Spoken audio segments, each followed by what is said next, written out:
Masarap sa feeling na nakakatulong ka na, natututo pa sila. Ayan. So, kung ngayon pa lang tayo nagkita, ako nga pala si Marqueo Mesa. Ayan, isa akong negosyante na nagnenegosyo ng printing services na tumutulong sa mga nagsisimula rin ng printing business at sa mga business owner din na na nagsisimula pa lang na kung paano nila aayusin yung kanilang marketing collaterals, design, logo ng kanilang mga business na itatayo, syempre. So, andito ako ngayon sa sa installation namin dito sa San Pablo, ganyan. So, meron akong client dito na nag-i-install, nandito yung team, kasama ako.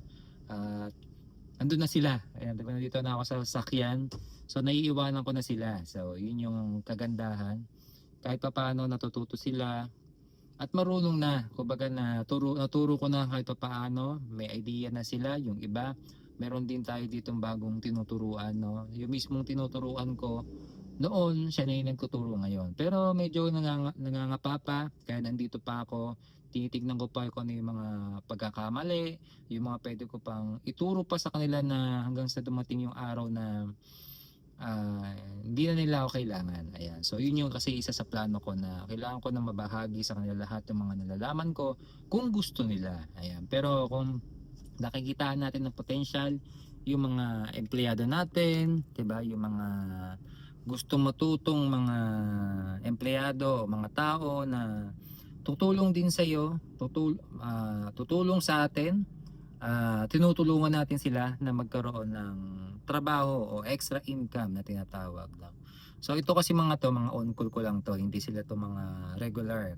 Pero kung sa mga ganitong project kasi mas above minimum na yung pasahod namin sa kanila. Kasi mga ano na to, mga on call lang naman. Diba? On call sila, on call. Siyempre, iba yung ano dito, pagod, siyempre, puyat din, ganitong oras. It's 11 PM na po at nagtatrabaho pa rin ho kami ng ganitong oras. So, yun. Nakikita ko naman meron namang improvement, natututo naman sila, merong pagbabago. Hanggat nakikita ko na meron silang pagbabago sa kanilang ginagawa sa kanilang trabaho, tuloy-tuloy lang. Pero kapag meron talagang nakikita ko na talaga na parang nagkakaroon ng problema sa trabaho, yon medyo X na sa akin yun, medyo na sa kanya, X na sa akin yung mga ganun. Pero hanggat nakikita ko na may potential, na gustong matuto, gustong pagpatuloy yung kanilang trabahong ginagawa, kukunin natin sila hanggang sa dumating yung araw na lumaki yung negosyo natin, maging regular sila, dumami yung project, sila yung laging tinatawag ko, syempre, at sila na rin yung magtuturo sa mga bagong empleyado na i-hire namin. So, yun yung isa sa goal ko sa aking negosyong printing. So, yun, in-update ko lang ko kayo sa mga nalalaman o mga nangyayari sa buhay ko bilang isang negosyante sa aking negosyong printing services na duplicate natin yung sarili natin para magawa naman natin yung ibang trabaho natin bilang isang CEO, bilang isang business owner na ating mga negosyo. Kasi marami pa tayong mga dapat pag-aralan, paghandaan sa ating mga negosyo na hindi kayang gawin ng mga empleyado natin. Ayan. So,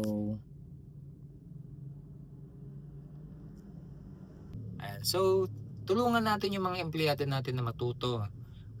Wag nating pagalitan. Siyempre, i-share natin yung, wag nating pagdamot lahat ng mga nalalaman natin sa ating mga empleyado, lahat ng mga skills natin na nalaman din natin. Actually talaga, sa totoo lang, libre lang naman lahat ng uh, nalaman natin yun, experience na rin natin, share din natin yung experience, knowledge at mga tutunan natin sa mga ibang negosyante na nagturo sa atin ng ganitong klaseng skills, no? Share natin yung mga blessings na binigay sa atin ni Lord.